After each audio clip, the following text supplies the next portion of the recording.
How to know that we have annoying habits?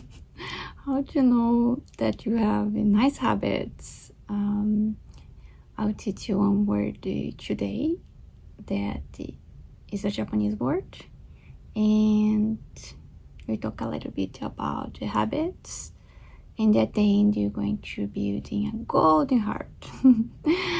It will be a origami heart at the end of this little conversation, this little reflection today. What I'm telling you this week, as you know, it's August 2025 and we are in summer break here in Japan. But this year we are a little bit busy in terms of school. My daughter is in high school now, and I couldn't understand the whole schedule for this month. Finally, we're having the break time now. Usually it's not a break time in many European countries, and the other countries is a little bit different here, and it's pretty hot. But you are being blessed with the wind and some breeze at night this year, but still pretty hot. Sometimes Tokyo reach 40 to 41 degrees. But my talking is today because you are in holidays. We not just in holiday, but because we are, I think holiday is also a time for learning about your habits. And in Japanese, we call habits, we use the word kuse. Kuse means habits, things that you learn along our lives. It can be nurturing, can be social pressures, whatever you can get from the environment. But if these things become our habits and they are kind of destructive to us, in my family we discuss in the dinner table, like in playing jokes about and asking ourselves basically, tell me what kind of bad habit I have, and then tell me 3, and I tell you 3, and then you do the round and the talk, and then you laugh. We laugh at our habits, but also the not so nurtured habits we cannot proving because people are still researching about the natural thing, the natural core that each person has as a human being, that it seems what one person has the other person doesn't have, and they can be annoying to each other, but it's good to know also our weaknesses and our strengths. We like to talk in our dinner table about our nurturing and your not the things that come easy to us, but can be constructive and destructive. So you keeping talking, but I think I like to keep this conversation in our dinner table because it helps the person to develop, and by being aware. I really like to work in this awareness in our dinner table. So I know there is circumstances in that families cannot feel so comfortable because they have a culture there, but culture is something that you can build. For example, if you have a company, is small or big, you're starting creating culture inside the companies. And companies we call organizations, and families are also our organization. And for thinking in these terms of organization, in a family you create organization, so with cultures there. And my culture that I like to have in my family here in Japan, that is my husband, me, my daughter, and my dog in our dinner table. The dog doesn't speak, but we train the dog as much as we can. It's not easy to train the dog, and also it's not easy to train ourselves to gain new habits. But if you're aware, the things go more smooth. Is at least in my family. So I pretty much advocate to being aware, because it avoids stress, extra stress in people's life. Being aware about the habits that are not so constructive.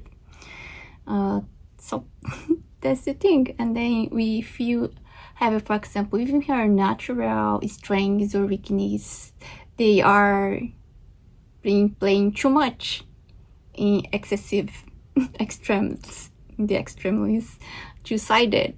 I think like in Zen Buddhism principle, I like to tell how let's go a little bit more in the middle.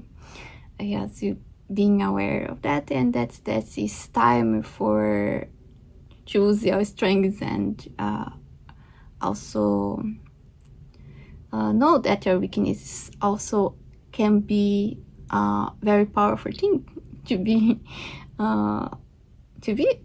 and to not to use it, but hey, something that you were born with, and then you can have it to live your best life. So I think it's good to know our habits, any kind, to be constructive, and then it's going to be our enrich our own well-being and the other people well-being. So that's the way I see and think. But I would say that we have a world that was organized in one way, and it keeps changing, especially the new technologies that come in and keep developing.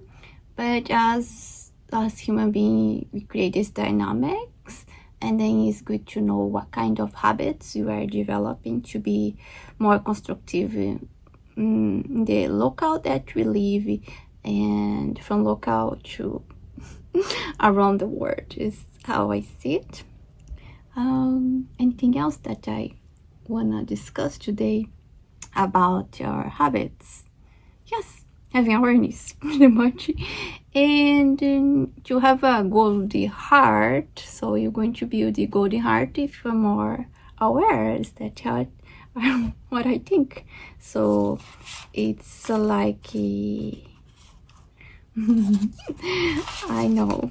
And then today I thought, like, how about if you want, I'm going to build fold origami. Origami is folding paper.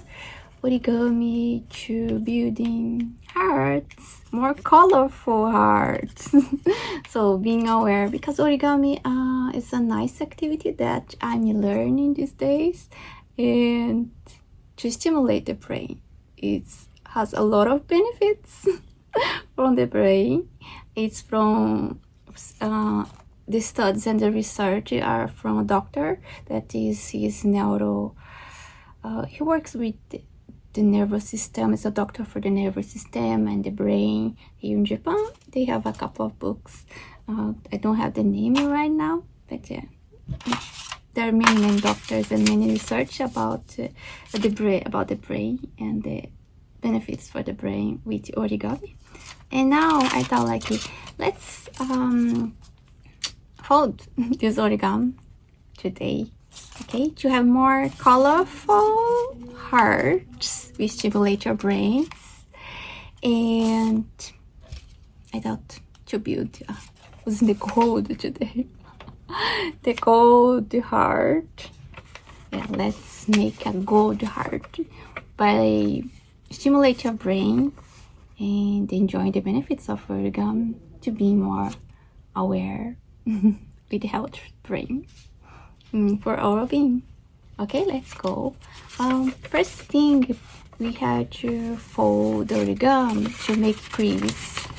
You'll be 16 little square that you're going to fold here, and you have the 16 creases. Okay, first you fold in half Oh, one more thing. The size that I'm using here is a square of 16 centimeters. Okay, let's fold it. I fold in half and then I fold it again. Sorry if it's too bright in your eyes there. Okay, 16. And then we fold, and then you have 4, and then you fold here into the middle, have the crease until the crease.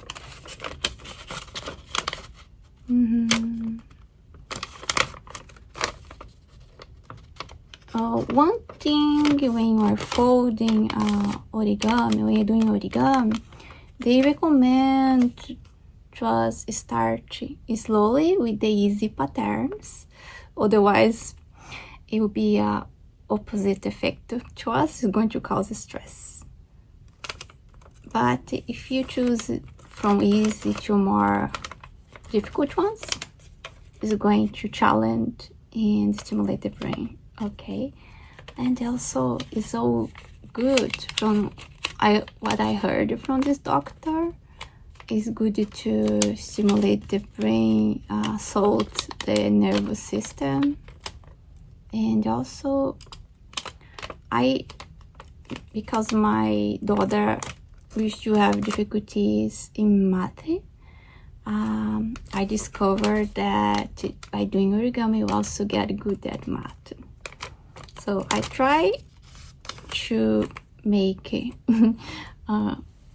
support her, nudge her to do origami, and she's a teenager. She has to make up her own mind to make it, but for sure mama is here doing with my own example. She may get excited to do, but she has to make her own decision.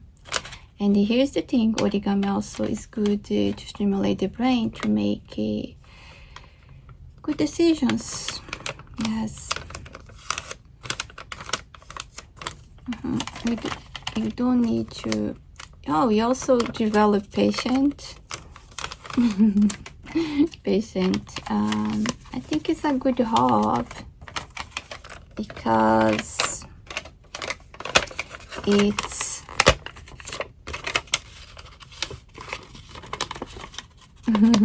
has so many benefits, as I said. And this paper, my papers are for, I'm using a 100 yen shop.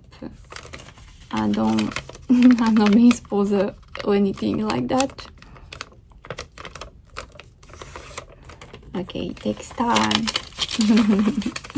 Okay, and then I have the 16 little square. All right, and then I'm going to, we have this golden side. I mean, with the white side and the gold side behind, I just fold it. The first square goes down, and then I'm going to fold with this one fold behind. I'm going to fold a square. Let me do like this. Alright, fold one side and fold another side. It's better to do on the table, but I think I can manage it. So it's not a it's easy pattern to make a gold heart. Takes time sometimes. And then fold here inside. Okay, we did a square, we fold the square, and now fold once. As we have the crease, it's easy to fold both sides. All right, and we flip.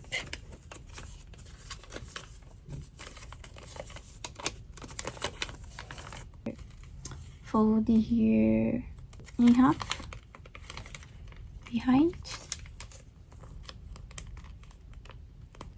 and then create a crease here, create another crease here, and then unfold.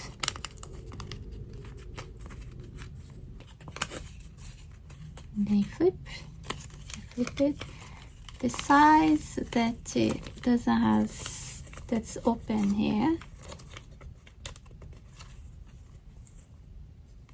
has to be left, and this part has to go down as we fold here. Okay, look, it was like that, and then we put it in front and put this part down. Okay, and then we have this little square here. Now we're going to be a triangle here, and another side, another triangle, fold here, and here we flip.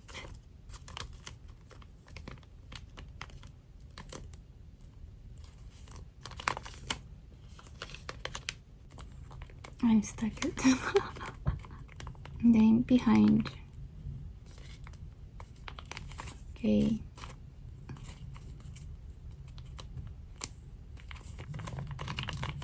Okay, you had to fold here. Let's fold. Okay, let's fold it here. Half.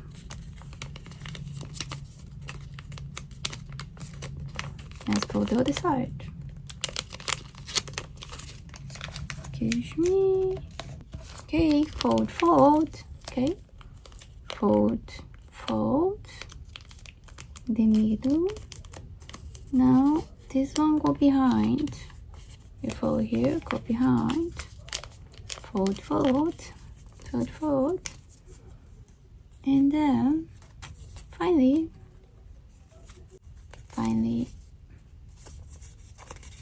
you have the golden heart. Okay, my instruction. I hope you got the instruction. This is origami. That is, we made it. The gold heart origami. With awareness, we practice origami to have more awareness, stimulate your brain, and have more awareness. What do you think? I hope you like the activity, have fun, and hope to see you next time.